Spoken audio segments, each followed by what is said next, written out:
అది 1757. ఒకవైపు తక్కువ సైన్యమున్న బొబ్బిలి సంస్థానం, మరోవైపు వేలాది మంది ఉన్న విజయనగరం. ఒకరితో ఒకరు తలపడనున్న యుద్ధం. బొబ్బిలి కోటను లక్ష్యంగా చేసుకుని ఫ్రెంచి ఫిరంగుల దాడి.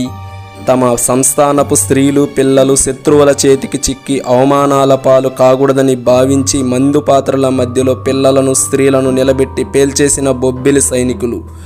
అక్కడి పరిస్థితులను చూసి శత్రు సైన్యానికి వణుకు పుట్టింది. కానీ బొబ్బిలి ఓడిపోయింది. బొబ్బిలి అంటేనే పెదపులి ఎందుకు ఓటమిని అంగీకరిస్తుంది? ఒకే ఒక్క వ్యక్తి వేలాది సైన్యాన్ని దాటుకుని వెళ్ళి శత్రురాజును చంపి వస్తానని శపథం చేశాడు. ఆ ఒకే ఒక్క వ్యక్తి ఎవరో తెలుసా? అసలు అంతటి భయంకర యుద్ధానికి గల కారణం ఏంటి? ఎందుకు విజయనగర రాజులు ఫ్రెంచి వారితో కలిసి ఇంతటి దుష్ఘటనకు పాల్పడ్డారు? ఈ వీడియోలో చూద్దాం.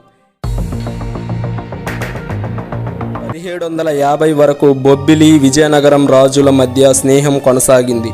ఆ సమయంలో బొబ్బిలి రాజుగా గోపాలకృష్ణ రంగారావు, విజయనగరం రాజుగా పూసపాటి పెద విజయరామరాజు ఉండేవారు. ఈ రెండు రాజ్యాల సరిహద్దు వాగుల్లోని నీటి వాడకం విషయంలో వివాదం, అలాగే వివిధ వేడుకల్లో రెండు సంస్థానాల మధ్య జరిగిన కోడి పందాలు, కుస్తీ ప్రదర్శనలు ఇవే ద్వేషాలకు కారణమై యుద్ధానికి దారితీశాయి.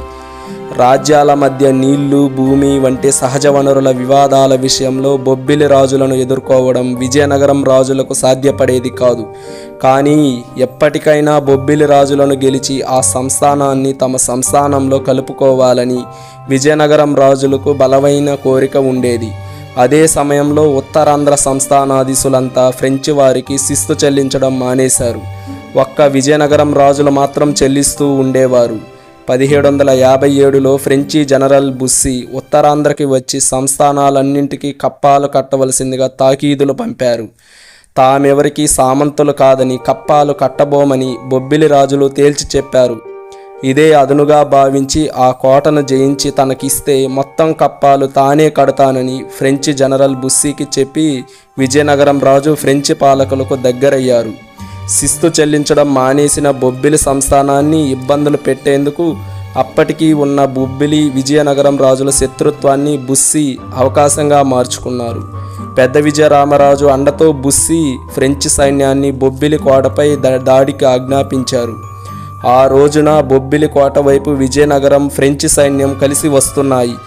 ఈ విషయం తెలుసుకున్న బొబ్బిలి రాజు గోపాలకృష్ణ రంగారావు తన సైన్యాన్ని సిద్ధం చేశారు. రాజాం వద్ద కాపు కాసి అటుగా వస్తున్న విజయనగరం ఫ్రెంచి సంయుక్త సైన్యాన్ని ఎదుర్కొనేందుకు బొబ్బిలి సైన్యాధ్యక్షుడు తన బావమరిదైన తాండ్ర పాపారాయుడిని పంపారు. కానీ బొబ్బిలి శత్రు సైన్యాలు రాజాం మీదుగా కాకుండా అడవి మార్గం ద్వారా వచ్చాయి. ఆ విషయం పాపారాయుడికి తెలియక రాజాంలోనే ఉండిపోయారు. దాంతో బొబ్బిలి కోట వైపు విజయనగరం ఫ్రెంచి సైన్యాలు రావడంతో తానే యుద్ధరంగంలోకి స్వయంగా దిగాలని భావించి బొబ్బిలి రాజు గోపాలకృష్ణ రంగారావు నిర్ణయించుకున్నారు. తాండ్ర పాపారాయుడికి కబురు పంపేందుకు వెళ్ళిన వేగులను విజయనగరం సైన్యం హతమార్చడంతో పాపారాయుడికి ఆ కబురు చేరలేదు. మరోవైపు విజయనగరం రాజులు ఫ్రెంచి సైన్యం 1757 జనవరి 24న తెల్లవారుతుండగానే బొబ్బిలి చేరుకుని దండయాత్ర ప్రారంభించారు. బొబ్బిలి కోటను లక్ష్యంగా చేసుకుని ఫ్రెంచి ఫిరంగులు పేలాయి.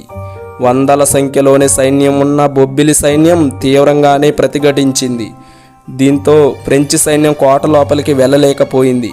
ఎట్టకేలకు ఫిరంగులతో కోటను పూర్తిగా ధ్వంసం చేసి సాయంత్ర సమయానికి కోట లోపలికి ప్రవేశించారు. వారు లోపలికి ప్రవేశించేసరికి అక్కడ అన్ని శవాలే కనిపించాయి. యుద్ధం జరుగుతున్నంతసేపు బొబ్బిలి కోటే లక్ష్యంగా ఫిరంగులు పేలుతూనే ఉన్నాయి. తక్కువ సైన్యం ఉన్న బొబ్బిలి సంస్థానం వేలాది మంది ఉన్న విజయనగరం ఫ్రెంచి సైన్యంతో ఎలా పోరాడగలదనే విషయంపై తన ముఖ్య సేనానులను అనుచరులను సమావేశపరిచారు. వారు అందించిన సమాచారం ప్రకారం ఓటమి తప్పేటట్లు లేదని నిర్ధారణకు వచ్చారు. తమ సంస్థానపు స్త్రీలు పిల్లలు శత్రువుల చేతికి చిక్కి అవమానాల పాలు కాకూడదని భావించి కోట ప్రాంగణంలో ఉన్న తమ నివాసాలకు నిప్పు పెట్టడమే కాకుండా మందు పాత్రల మధ్యలో పిల్లలను స్త్రీలను నిలబెట్టి పేల్చేశారు బొబ్బిలి సైనికులు. దాంతో కోటలో పిల్లలు స్త్రీలు ఏ ఒక్కరూ ప్రాణాలతో మిగలలేదు. బొబ్బిలి రాజు తమ కుమారుడిని చంపమని తన గురువుని ఆదేశించినా ఆ పని చేయలేకపోవడంతో రంగారావు కుమారుడు ఒక్కరు మాత్రమే మిగిలారు. ఫ్రెంచ్ సైన్యం చేతిలో బయట ఫిరంగుల దెబ్బకి కోట లోపలికి అగ్నికి ఆహుతై స్త్రీలు పిల్లలు ఇలా అంతా మరణించాక ఫ్రెంచ్ సైన్యం కోట లోపలికి ప్రవేశించింది.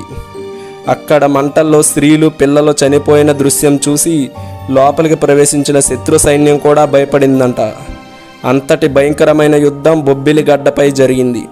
అంతటినే రాజాం నుంచి తిరిగి వచ్చిన బొబ్బిలి రాజు గోపాలకృష్ణ రంగారావు భార్య రాణి మల్లమ్మ సోదరుడు తాండ్ర పాపారాయుడు, విజయనగరం రాజు Pusapati Vijayaramaraju, French general Bussy బొబ్బిలిపైకి దండెత్తిన సమాచారం రాజాంలో ఉండడంతో తాండ్ర పాపారాయుడికి చేరలేదు.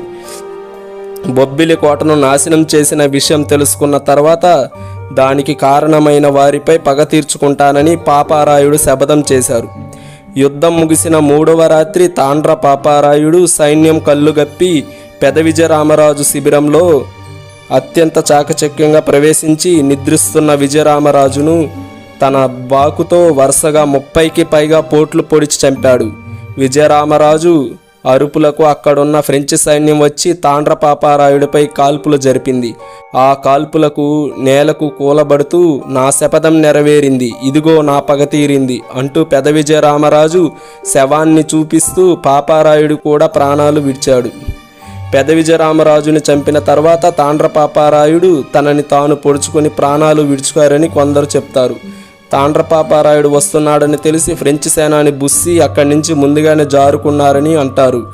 అనంతరం కాలంలో బొబ్బిలి యుద్ధంలో మిగిలిన బొబ్బిలి రాజు రంగారావు కుమారుడికి బుస్సీ బొబ్బిలి రాజుగా పట్టాభిషేకం చేశారు.